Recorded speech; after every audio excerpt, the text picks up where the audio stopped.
Hello, hello. 22 young. 22. If you're wondering why I'm calling them tuning forks. Yeah, look down in there. Look at the state of that. That's horrendous. What was the year? Hello. Hello.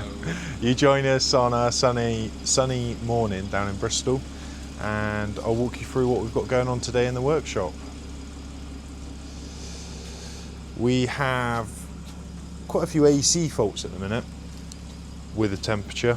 Obviously everyone's put on their AC and realised it's not working. So we have this 997 that came in 2 weeks ago, and we diagnosed it as the AC compressor.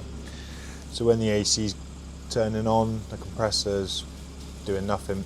So we check the power to the plug, getting power there, but the AC compressor itself just isn't turning on and off. So we have the new unit going in there. So we'll video that as Adam cracks on with that job. We have Sammy on minor service, which is what Sammy's working on.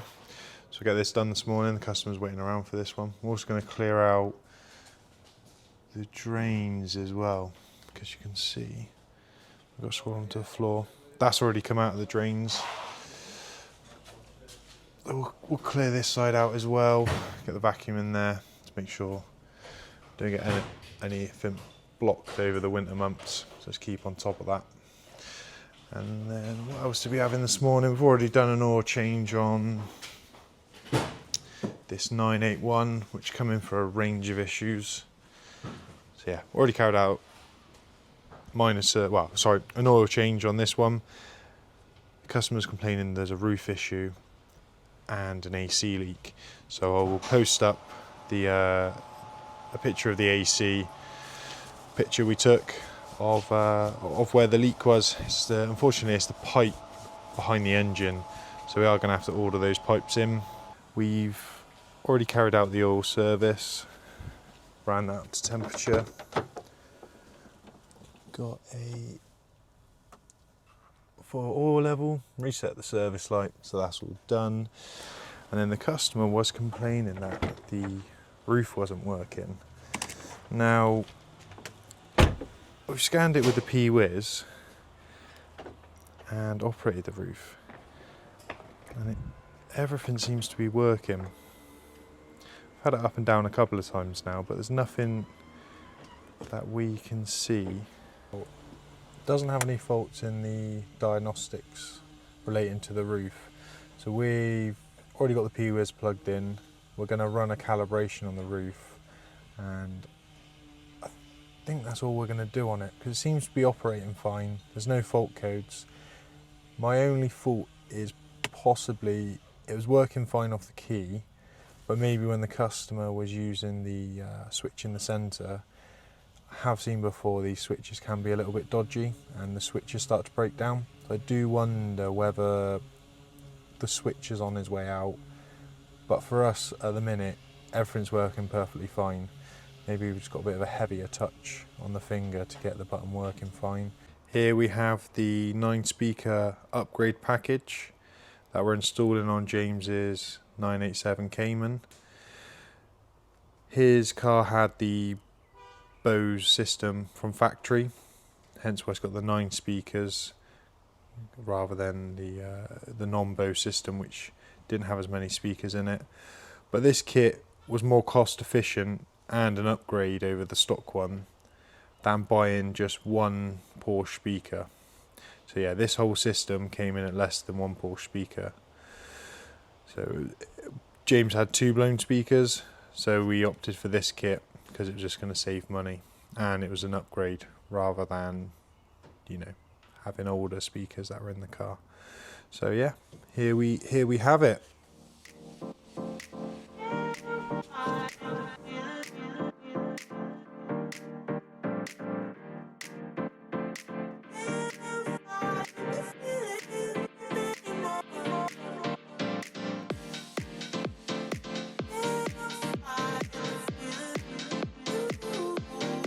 You can really see the difference in the quality of speaker from the rear magnet. See there how big that is in comparison to the little standard BOSE one.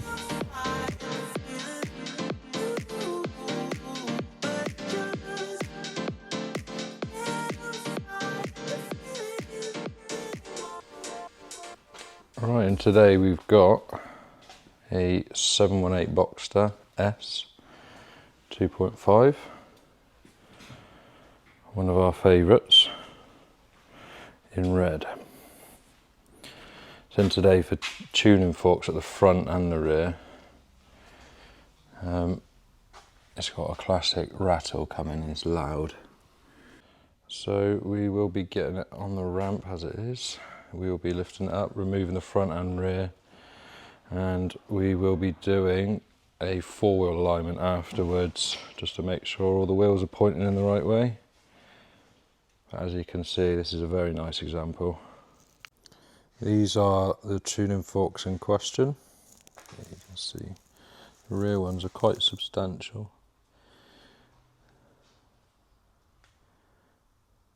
And these are the two front ones we're replacing. And if I have a quick spin round, you'll see just about where they go on the rear. You just see here where it comes through on the chassis. And that's likely the bush that's been making all the noise on this rear arm.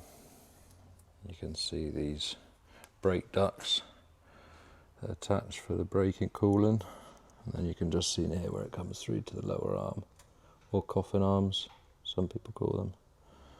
If you're wondering why I'm calling them tuning forks rather than control arms, for obvious reasons, the way they look, but they do actually hold a note as well. A lovely low mileage 986 Boxster come in with a suspension fault. We like these ones because they're quite easy to diagnose sometimes, and if you just listen,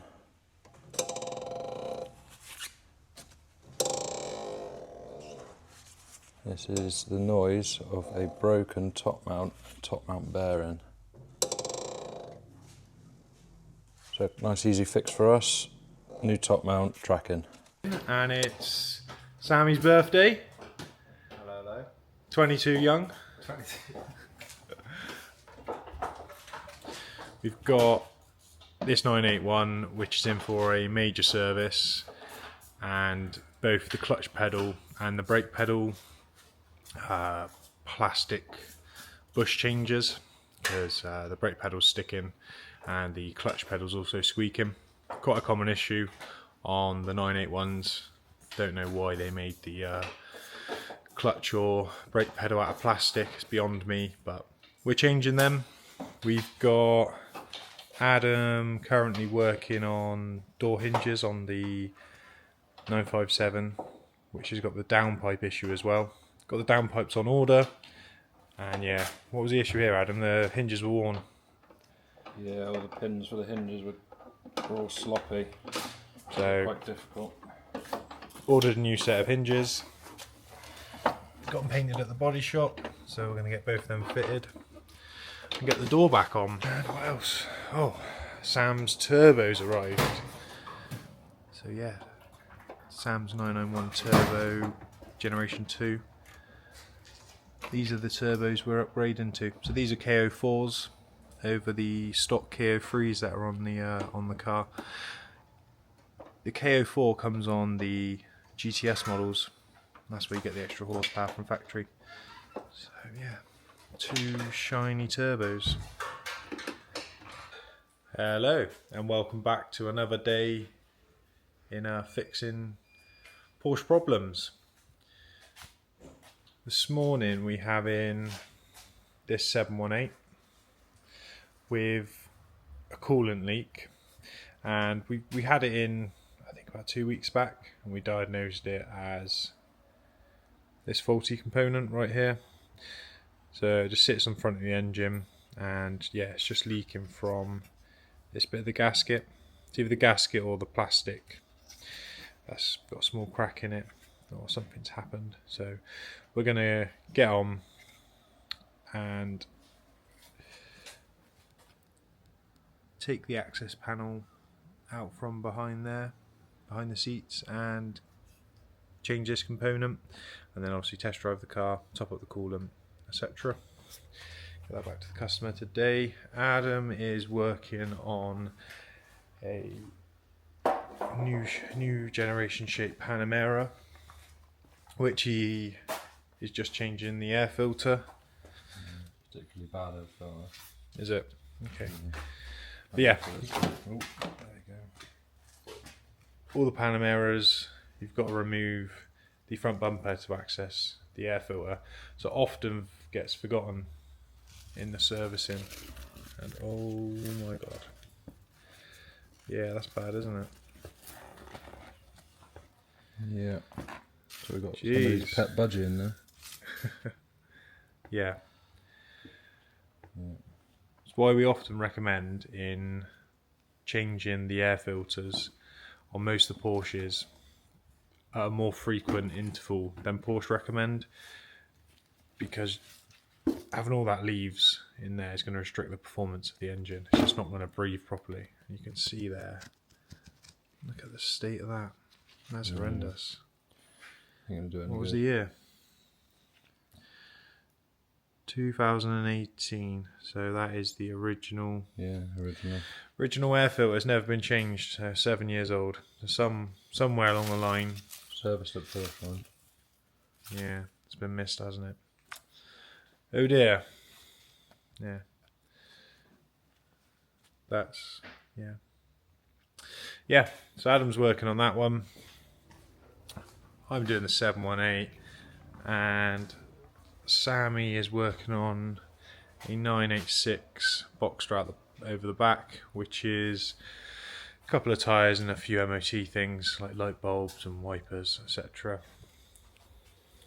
We did have we got the ECU back from last week's video, the week before, where we diagnosed the MAF sensor issue on Simon's 996, where we ran through the MAF and the value voltage from the MAF to the ECU was correct, but the ECU was actually not reading the correct voltage.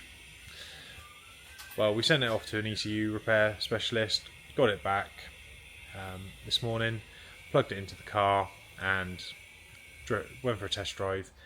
The ECU is now reading the correct voltage. It was like 1.2, 1.3 volts on idle, which is within the parameters. Like I said, test drove it, no faults come back on for any of that. So rang Simon. He collected the car because he wanted to go off in it this weekend, as he'd been without the car for 2-3 weeks. So he was keen to get the car back. So didn't get a clip of that one, but if you look back at previous videos, maybe I'll link it in up here. If I can get that done with the media guy.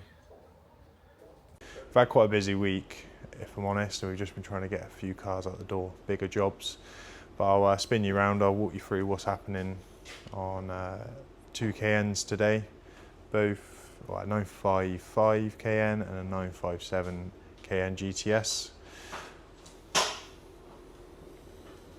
So this Cayenne is in for a new starting motor. So we've had to take all the inlet off, and it's buried deep in there. Customer came in a few weeks back with basically it's a slow start issue. We tested the battery, and the battery was quite low on cranking hours, and our cranking test showed that the battery was weak. So our first port of call was to change the battery. We sent them on away and we said, look, just monitor it. If the issue starts happening again, it's probably the starter motor's old.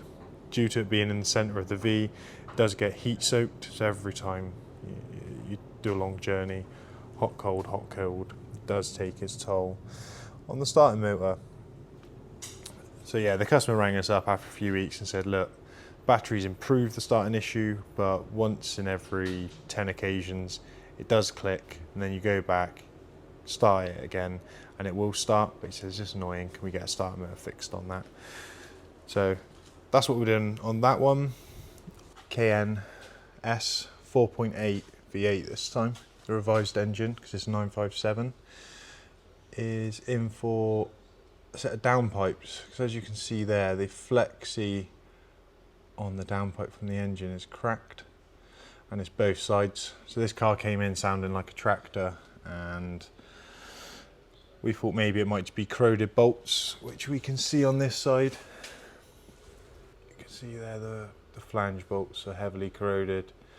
But yeah, on review of this, we're going to have to put a new set of downpipes on it to solve the blow.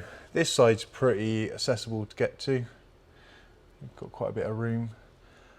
Unfortunately, this downpipe on the right hand side, because of where the diff goes, you do struggle for a bit of room up there. As you can see, it just disappears the exhaust into not a lot of space. Tucked right up in there.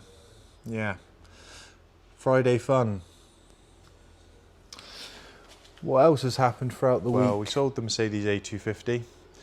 That's being collected tomorrow, and we also took a deposit on our 997 Carrera S Gen 2. So yeah, that's going out in the next week or so once Tom's back from holiday. I was looking for a 997, just turned up, and he said, look, do you have anything in stock? And I said, yeah, we've got this coming through on prep. Had a look around the car.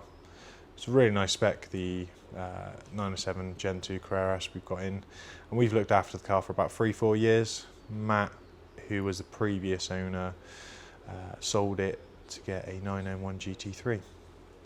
So yeah, we're got that to do a few bits on, check it over, and get that to the new owner. We've also brought a few cars this week, which will, when they come in next week, we'll run you through them.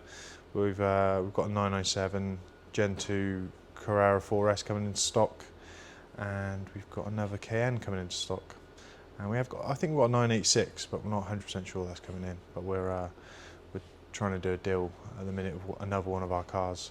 So yeah, stay tuned next week, and we'll run you through what's come in, what's come out, and run you through the repair work in the garage. Also, do subscribe to the channel, because you'll see every video we upload, you'll get a notification, or you'll see it pop up.